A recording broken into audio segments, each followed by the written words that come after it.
Time for another tripod review. This time I have a tripod in from SIRUI. It's the ST-124. Sent in via the company for review, but what I do with all my reviews is show it to you in detail, and then I'll also look at areas which I like or could be improved. The case that you get with this tripod is nice quality. It is a premium tripod. I will say that it's the most expensive one that I've looked at to date. And this bag is padded all around, and that includes around the zipped area. You also get an adjustable shoulder strap with this. There's the clips there and they rotate around as well. Other contents include 3 Allen keys and the user guide. Here's a quick look at the spec. That should give you the measurements there, and I have double checked them. There is another model that's available, the ST-125, and all the measurements are there on the screen for you in case you're curious. That one is a 5-section, whereas this one is a slightly larger 4-section model.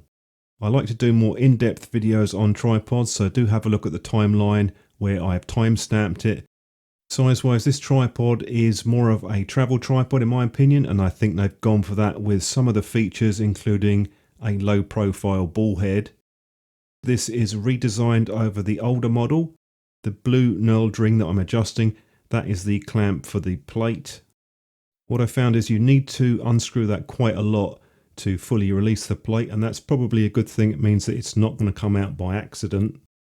On the underside, you will notice that you have multiple ways of tightening it up. It has a hex screw, a slot, and you have a D-ring there that also has a little indent on it on 2 sides so that you can get a fingernail on it. Those 2 red plastic parts, you can push those up if you want to, pull them out the other side, and that will stop the camera from swiveling around. That is quite a nice touch to have on the design, and they do different size plates as well. There is a bubble level, but obviously that's only going to be useful when you have the plate off. The outer knob, when you loosen that off, that lets you rotate it around fully. Do note that there is some resistance with that even when it's fully loosened off. The next knob that we have on the side, that is the main tensioner. One thing I noticed is there is a bit of play in that when it's tightened up, not when it's loosened off. I did ask them about that, the manufacturer, and they said it is normal. The second knob that I'm showing you now, that is a tensioner for the ball joint. So you can see when I loosen this off, the head will sort of flop around without any resistance. When you turn that clockwise, and you can see the arrows pointing down, you will get more tension on the head. Not as much as fully locking it off, but it adds quite a bit of resistance if you keep turning it. So what that means is you can adjust it, so even if the main knob is fully off, you will still have some resistance on the ball joint. I think if you've got a larger or heavier camera or lens combination, that might be something which is quite useful. I know some people prefer the simplicity of a single tensioner on the ball joint. Onto the next knob, you can see with the padlock opened or closed, that is your main rotation for the head. That knob can also be pulled out. It has a spring-loaded mechanism, so you can pull it out and turn it around if you need to.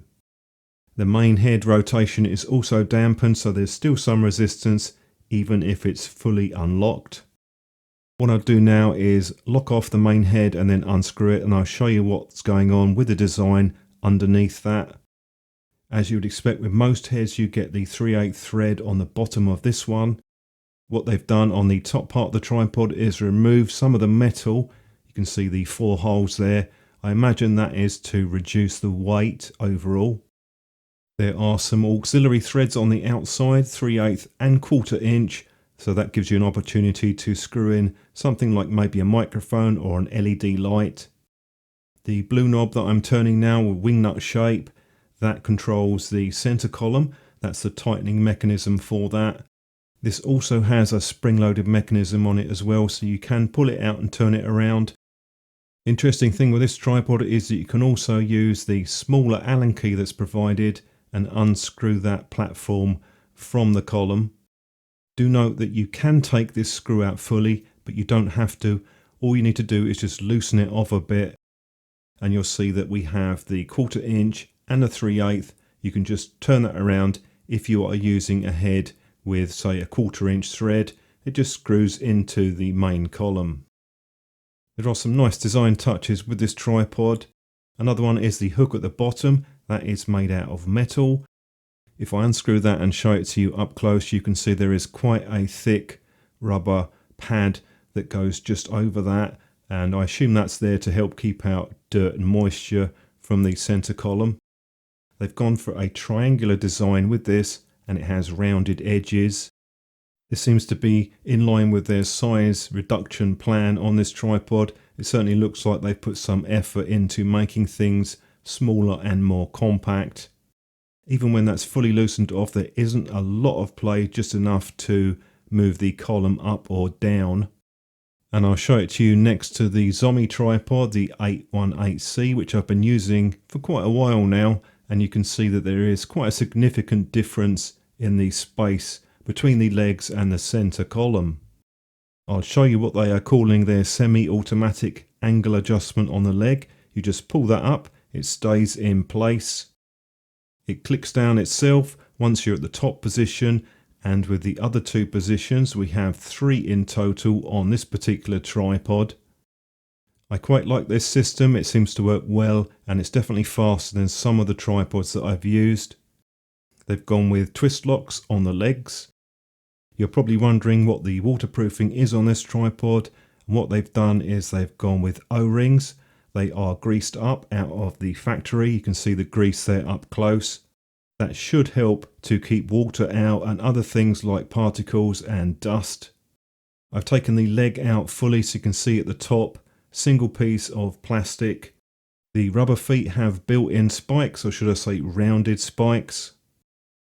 In the description for this tripod, they say it's aimed more at mirrorless users as well as sort of small or medium SLRs.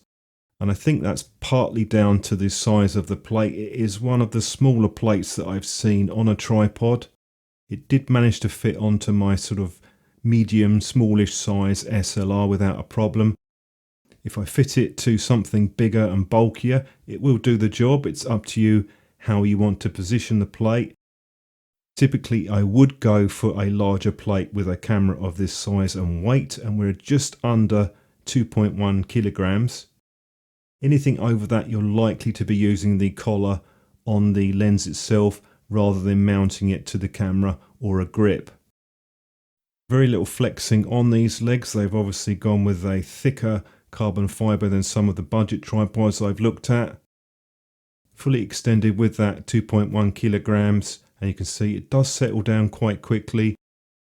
Good idea to include those O-rings. It certainly helps to keep water and dirt off of the threads, and that has been a problem for me in the past.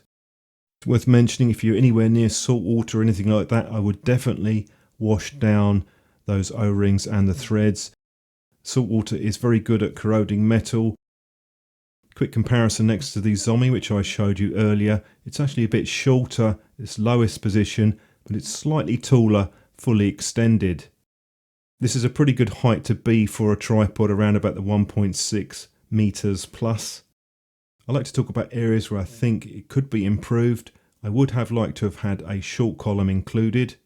So you're going to be stuck with reversing that column round if you want to get down to very low shots.